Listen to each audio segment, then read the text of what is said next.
the Ophanim on the inner hills, and they did a sequence of what's called Ophanium Enochian calls, which is where you enact a sequence of these plasma domains called the Order of the Golden Dawn, the highest form of magic on planet Earth, which is just that symmetry, and you call the angels, which is to say you call plasma storms the size of stars.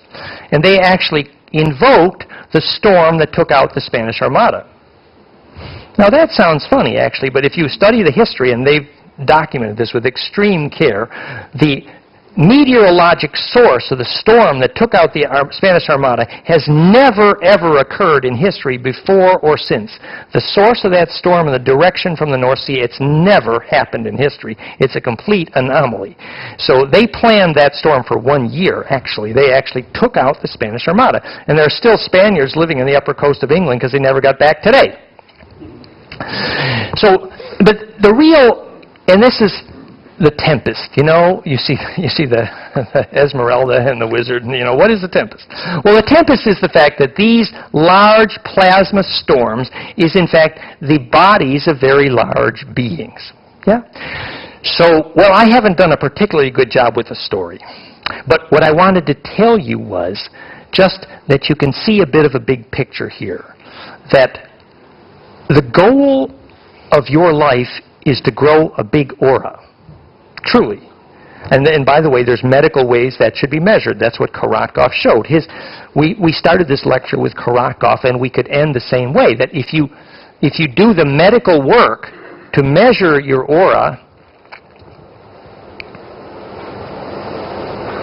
this is the GDV system, 10,000 doctors and 1,000 hospitals, very medically documented. You measure the capacitance, the conjugation of the dielectric around the fingertips, called the aura, and because it's been so medically documented, they know which part of which fingertip corresponds to which gland, and then the computer can extrapolate to your whole body. So you see here, for example, someone's aura has been burnt here by too much of the old-fashioned CRT computer screen, but if your children are eating too much recreational drugs, you say, don't take my word for it, let's check your aura for holes. But medically, this is also a predictor of what you will take through death, and also whether you can steer tornadoes.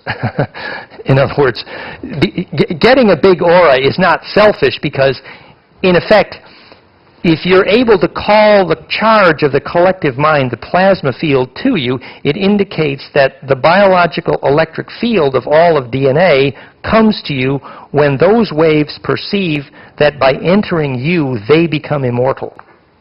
Which is just another way of saying, when you become a shareable wave, all waves want to join you. And in physics terms, the way that's measured is something called heart coherence, which I invented. I invented the measurement tool, that when you feel love,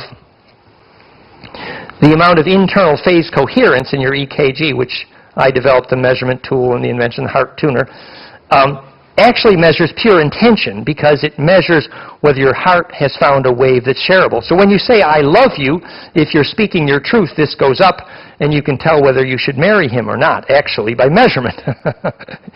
And so coherence perfected is fractal, and coherence is a name for a wave that gets perfectly shareable, and that is a definition of pure intention, and it's measurable. It simply means if you entered a form of distribution which is infinitely shareable, which is a name for pure intention and a name for what happens to waves in a fractal.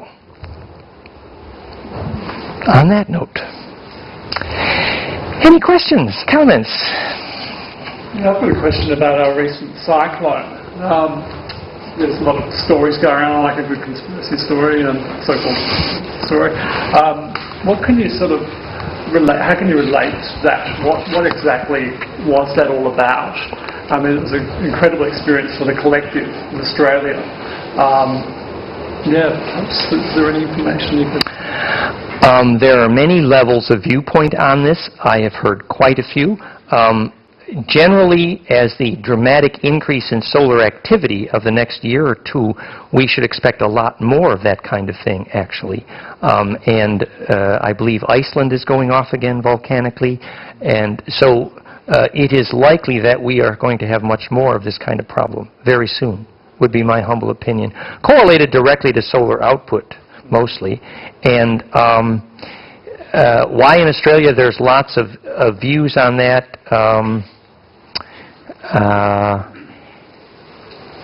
We know of a group that, actually it was Grace, who worked with the Aboriginal shaman here, and they visualized that the cyclone would lift off the surface as it approached the coast above Brisbane and do less damage.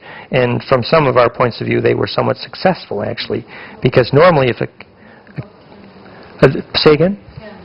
Above Cairns, thank you, yes. Well, it is above Brisbane, but it's above Cairns, yes. But generally that, if a Category 5 hits a coast, you generally expect a lot more damage than what happened. But, I mean, from just the point of view of this, what we know of the science, that when the Aboriginals would die, as Auntie Lorraine and Byron, the very famous story, the magnetic line, which is how the storm followed her death across the continent. There's this magnetic line, and the other one is like this across Australia. And if we look at the physics there, what the Aboriginals called dreaming track,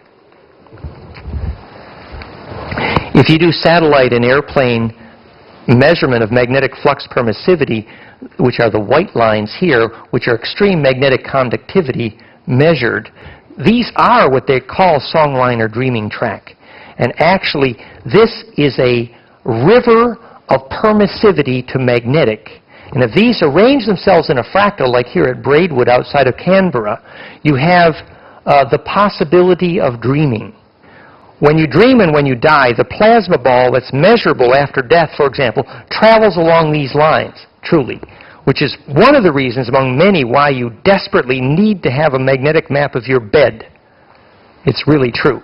So the geometry of these magnetic lines determine the direction of such storms.